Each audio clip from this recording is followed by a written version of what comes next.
If you have a sizable balance in your IRA, your pre-tax retirement accounts, would it ever make sense to add grandchildren as beneficiaries, not just your children, because of the 10-year rule and the chance that it could push them into a higher tax bracket? Got a great question from fan of the show, that perspective and more coming up.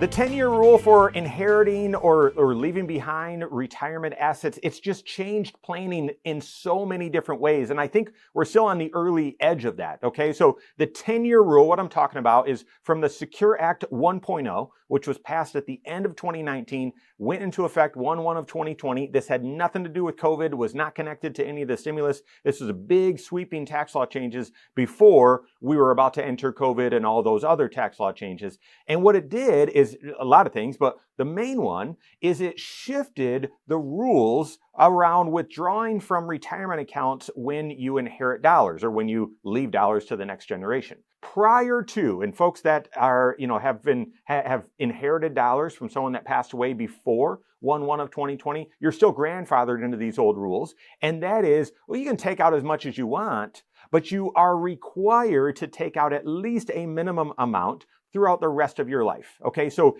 technically, if you didn't need to withdraw a lot of money and you saw this inherited IRA that maybe you received from your parents, if you saw this as this is a lifelong asset, then you can keep it as such by stretching the IRA out over your entire life and just drawing a required minimum amount. So they called this the stretch IRA. Well, those rules changed, and yet you're grandfathered in, but anyone that has passed away from 1/1 of 2020 thereafter, it's new rules. It's the 10-year rule. That's what applies now. There's a certain group of eligible designated beneficiaries. Done some content on this. It's a very complicated system, but that unique group still has some exceptions. So this is a spouse. So leaving your IRA, leaving retirement accounts to your spouse, they still have lots of flexibility. If you leave dollars to individuals that have a disability, permanently disabled, or dollars to minors, they've got some other exceptions as well. Dollars to individuals that are less than 10 years younger than you, they've got some exception as well. But other than that group of eligible designated beneficiaries, eligible for what? Eligible for the old rules or special rules. Everyone else falls into this 10-year rule. Everyone else that you list, every person is a designated beneficiary, but they're not eligible. And so they've got this 10-year rule, which means they've got to empty the account within 10 years. And if you've already started your required minimum distributions, they've got to take a required minimum distribution as well. Those are the new rules. Well, enter in this great question here from Larry, thinking outside the box a little bit. Here's what he asked. If I decide to not do a Roth conversion because it put me in the 32% tax bracket, when I die, would it be wise for me to leave my inheritance not just to my 2 kids, but list my grandchildren also? This will divide the inheritance by more people, thus putting the inherited IRA into smaller amounts, thus lower tax bracket. I see the connection you're making here. Here's the example. $3 million at death. If I leave it to my 2 kids and it's $1.5 million for each, they got to take it out over 10 years. That's $150,000 a year, likely to push them into a higher tax bracket. But if I include my grandkids, then instead of 2, it's going to be 6 individuals. They would each receive around $500,000 spread out over 10 years. That'd be $50,000 a year, plus my grandkids would be in the 12% tax bracket. Is that a wise thing to do? Very interesting consideration. And before we kind of look at it from all angles, let's just start with the facts. Can you leave your IRA to grandkids, or is there a rule against leaving an IRA to minors? No, it's absolutely allowed and doesn't really break anything. You absolutely could do this. And looking at it, the math that he suggests absolutely makes a ton of sense. If doing it, without knowing your situation, Larry, if doing a Roth conversion right now moves you from the 24 to the 32% tax bracket, yeah, that's something that I would hesitate on. There could be some circumstances where that would make sense. Unlikely, though, so I get that, not wanting to do Roth conversions right now, which would mean, yeah, your IRA is going to be taxable by the next generation if they inherit it. And so, yeah, leaving it 50-50 to your kids, 10-year rule, that's going to likely push them into a higher tax bracket. If you include more people by including the grandkids, you're spreading it out more, lessening the tax burden. So the math is absolutely right. Like you laid out, there certainly could be some benefits to it. Now, in order for this to be a wise choice, that's what you asked. Yeah, you've got to look at your entire estate. Obviously, you wouldn't want just the decisions and the rules and inflexibility with this 10-year rule for the IRA to sort of govern what your plan is for your entire estate. Now, if your entire assets are all made up in this IRA, then that's one thing. But I would assume there might be a house, there might be some other resources, and you might want to look at this strategy and this consideration and the taxes in light of your entire estate. Maybe it does make sense to have grandkids listed on the IRA, but not have grandkids listed on other items. And so when you look at your entire estate, still the bulk of it is going to your kids, I'm assuming, and that's who you'd want to bless with the most flexibility and resources and whatnot. Maybe they're the most responsible to handle those dollars anyway. So like maybe when you look at it in an entire estate perspective, I'd want to make sure that this made sense to leave it to your grandkids. What are your goals, right? Speaking of that, I don't know your kids' situation, the grandkids and their family situations. So one other item as well, what are your goals and objectives with leaving your assets behind, with leaving your estate behind? I'd want to make sure that this aligns with it.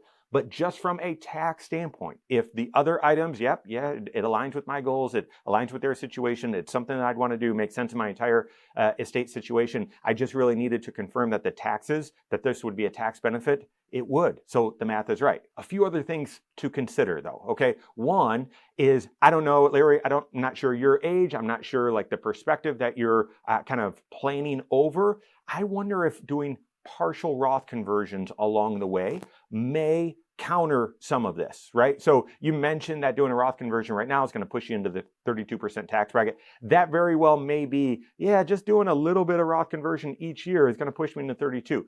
That may be the case, but I'd want to make sure that you prove that out, okay? And then if it does right now, is there a pocket of time? Is there a window of time, maybe early in retirement? Again, not sure your age and your financial situation. Is there a window of time where that wouldn't be the case, right? We have a lot of folks that they don't have a lot of tax diversification. They have a similar issue as this, and it doesn't make sense for them to do Roth conversions right now. That doesn't mean that it won't ever make sense to do Roth conversions. As we do our planning, we can find a window of time. Okay, these are the 5 years, the sweet spot where we're going to be doing a lot of Roth conversions there.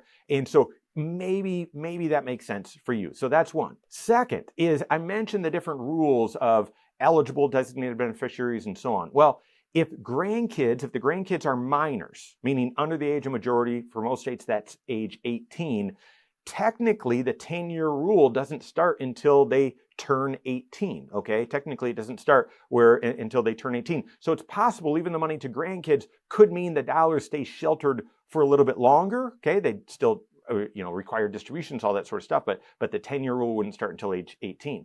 But then you also need to ask the question, do the grandkids have the skill, the character, the maturity to be able to handle these resources? Even $500,000, that's a lot of money. It truly is. And yes, they would be required to take a required minimum distribution and required to withdraw the account over 10 years. But there wouldn't be anything stopping them from saying, I want all the money right now. I want to take out all the money and go on a trip. I don't want to start a career. I'm just going to withdraw this money and live on this money and we'll see.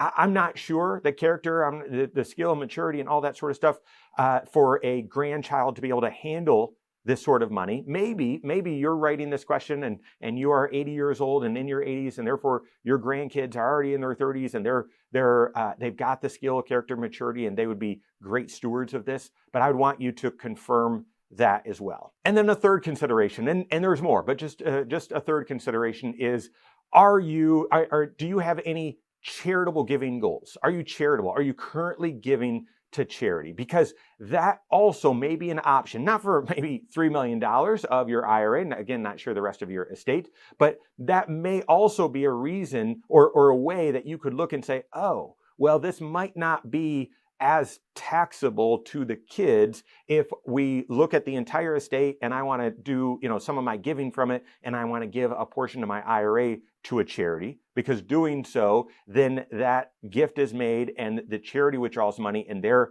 a not-for-profit, so they wouldn't pay tax on it. You'd be avoiding the tax on it.